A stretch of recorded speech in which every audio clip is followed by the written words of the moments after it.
ఈనాడు దినపత్రికలో ఉన్నటువంటి వార్తల్ని ఒకసారి చూద్దాం. గీత దాటితే వేటే, ఈ అన్ని ఉత్త డైలాగులే. ఇది జపాన్ పర్యటన పోయేటువంటి కార్యక్రమంలో అలర్ట్ చేసే కార్యక్రమాలు ఇవన్నీ.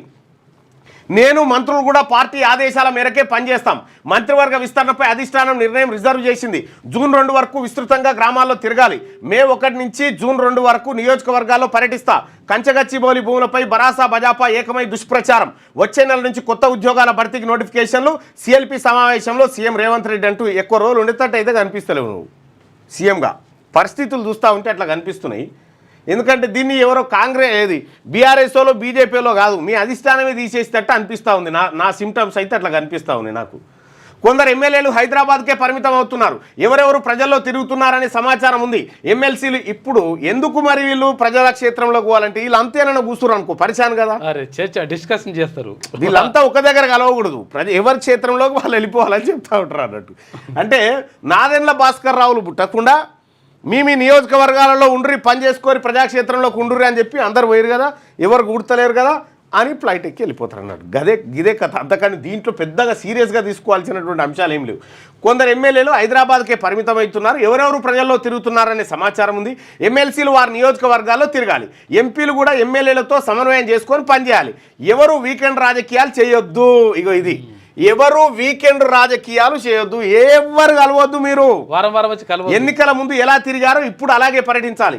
ఎమ్మెల్యేలు సామాజిక మాధ్యమాలను సరిగా వినియోగించుకోవడం లేదు. ఒకసారి గెలిచాం కదా మన పని అయిపోయింది అనుకుంటే తప్పు. మరోసారి గెలిచే విధంగా పనిచేయండి. స్థానిక సంస్థల ఎన్నికల్లో కాంగ్రెస్ మద్దతుదారులను గెలిపించండి. స్థానిక సంస్థల ఎన్నికల నుంచి స్టార్ట్గా కష్టమే ఉన్నది. స్థానిక సంస్థల ఎన్నికలే గీట్రా. ఎంపీ ఎన్నికల్లో బొక్కబొరల పడ్డది. 8 స్థానాలు బీజేపీకి పోయినాయి. ఇక ఇప్పుడు అధికారంలో ఉండి ఇక ఇప్పుడు స్థానిక సంస్థల ఎన్నికలు అయిపోయిన తర్వాత నా అంచనా ప్రకారం నిన్ను తీసేస్తారు. స్థానిక సంస్థల ఎన్నికల తర్వాత పార్టీ ప్రతిష్టను దెబ్బతీసేలా బహిరంగంగా ఎవరైనా మాట్లాడితే వేటు తప్పదని, కాంగ్రెస్ను నష్టపరిచిన తర్వాత వ్యక్తులుగా నిలబడే వారికి ఎలాంటి ప్రయోజనం ఉండదని, కాంగ్రెస్ను నష్టపరిచిన తర్వాత వ్యక్తులుగా నిలబడే వారికి ఎలాంటి ప్రయోజనం ఉండదని ముఖ్యమంత్రి రేవంత్ రెడ్డి స్పష్టం చేశారు. తాను మంత్రులు కూడా పార్టీ ఆదేశాల మేరకే పనిచేస్తున్నామని తెలిపారు. శంషాబాద్లోని నోవోటెల్ హోటల్లో మంగళవారం నిర్వహించిన కాంగ్రెస్ శాసనసభ పక్ష అంతర్గత సమావేశంలో మంత్రులు, ఎమ్మెల్యేలు, ఎమ్మెల్సీలను ఉద్దేశించి రేవంత్ రెడ్డి ప్రసంగించారు. మంత్రివర్గ విస్తరణ అంశం నా పరిధి పీసీసీ పరిధి దాటిపోయింది. మా అభిప్రాయాలు పార్టీ పెద్దలకు చెప్పాం. ఎవరికి మంత్రి పదవులు ఇవ్వాలి, ఎప్పుడు ఇవ్వాలనే నిర్ణయాన్ని అధిష్టానం ఇప్పటికే రిజర్వ్ చేసి పెట్టింది. పదవుల విషయంలో ఎవరికైనా భిన్నాభిప్రాయాలు ఉంటే పార్టీ అంతర్గత సమావేశాల్లో చెప్పాలి. బహిరంగంగా విమర్శించడం వల్ల ఎవరికి నష్టం అనేది ఆలోచించుకోవాలని చెప్తా ఉన్నారు. ఈ సిఎల్పి సమావేశం అనేది మంత్రివర్గ విస్తరణ మీద వీళ్ళు చేస్తున్న కామెంట్ల మీద కాదు. ఈయన పర్యటన పోతున్నటువంటి సందర్భంలో ఈ వీకెండ్ రాజకీయాలు చేసి ఇవన్న నాదెండ్ల భాస్కర్ రావును తయారు చేయకుర్ర నాయన నేను వచ్చేదాకా అని చెప్పిపోయింది అంతే, పరోక్షంగా. పెట్టుబడులే లక్ష్యంగా జపాన్కు సీఎం. 22 వరకు రేవంత్ రెడ్డి బృందం పర్యటన.